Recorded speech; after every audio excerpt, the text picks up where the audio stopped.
Assalamualaikum warahmatullahi wabarakatuh.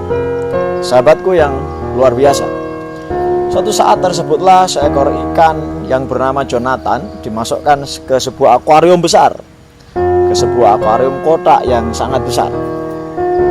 Ikan Jonathan ini terkenal sebagai pemakan daging, sekaligus juga dia pemangsa ikan-ikan yang lain.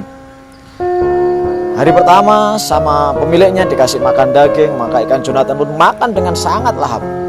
Hari kedua dikasih ikan-ikan kecil, ikan Jonathan pun makan dengan sangat lahap. Demikianlah setiap hari Jonathan ini dikasih makan oleh pemiliknya. Kalau tidak daging, ya ikan. Kalau tidak daging, ya ikan. Bedanya kalau daging itu daging yang sudah dicincang, tapi kalau ikan, ikan hidup. Saudara sekalian, pada minggu-minggu berikutnya Jonathan ini hanya dikasih makan ikan.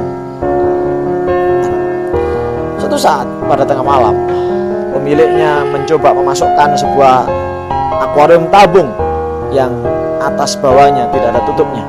Akuarium tabung itu sengaja digunakan untuk menutupi Jonathan, sehingga Jonathan ada di dalam akuarium tabung itu. Esok paginya Jonathan dikasih makan oleh pemiliknya, dikasih ikan. Tapi ikan itu tidak ditaruh di dalam tabung lingkaran tadi, tidak ditaruh di dalam akuarium tabung tadi, tapi ditaruh di luar, ditebar di luar, yaitu di akuarium kotak tadi. Sebagaimana biasanya Jonathan setiap lihat ikan, maka dia pun segera menubruknya, segera mengejarnya dan memakannya. Tapi hari ini dia heran, kenapa setiap dia tubruk seakan-akan ada penghalang, setiap dia tubruk seakan-akan ada penghalang, setiap dia tubruk seakan-akan ada penghalang. Dia tubruk dari atas, dari bawah, dari samping, dengan berbagai cara, sampai mulutnya bonyol. Dia tidak kunjung bisa menangkap itu ikan yang berkeliaran di kanan kirinya.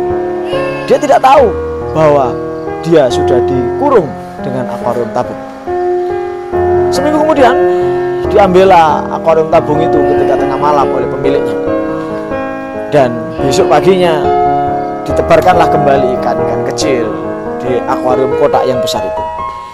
Tapi dalam pikiran Jonathan sudah ada pikiran bahwa pasti ikan-ikan kecil ini tak mungkin aku makan, pasti ikan-ikan kecil ini tak mungkin aku tangkap, pasti ikan-ikan kecil ini tak mungkin aku kejar, karena beberapa hari ini aku menangkapnya dan mulutku selalu bonyol karena aku selalu terhalang oleh sesuatu yang tidak bisa aku tembus. Akhirnya Jonathan mati di tengah keliaran-keliaran ikan yang mengejeknya, karena Jonathan tidak lagi punya nyali untuk mengejar ikan-ikan kecil itu. Saudara sekalian, apa yang terjadi dalam hidup kita selama ini? Kita kadang diberi kemudahan oleh Tuhan, tapi kadang suatu saat Tuhan tutup kita, kasih penghalang kita, kasih hambatan kita, sehingga kita sulit meraih beberapa kesuksesan yang kita inginkan, sulit meraih beberapa impian yang kita harapkan, sulit meraih cita-cita yang kita canangkan. Mari kita lihat sikap kita. Ada yang tetap semangat berjuang meraih cita-citanya, ada yang tetap semangat berjuang meraih harapannya, tapi ada juga yang mulai putus asa seperti ikan Jonathan. Di pikirannya hanya ada kata, tak mungkin aku raih cita-cita itu. Toh buktinya beberapa kali aku raih dan gagal, beberapa kali aku berusaha dan gagal. Di pikirannya hanya ada pikiran, tak mungkin aku raih harapan itu, karena beberapa kali sudah saya coba dan gagal. Saudara sekalian, Anda milih yang mana? Anda terus berjuang dan berjuang sehingga Anda bisa meraih cita-cita Anda, atau Anda putus asa seperti ikan Jonathan yang dalam pikirannya ada pikiran bahwa tidak mungkin cita-cita itu saya raih hanya karena beberapa kali kegagalan. Selamat merenung, selamat berjuang, sampai ketemu di puncak kesuksesan. Salam dahsyat.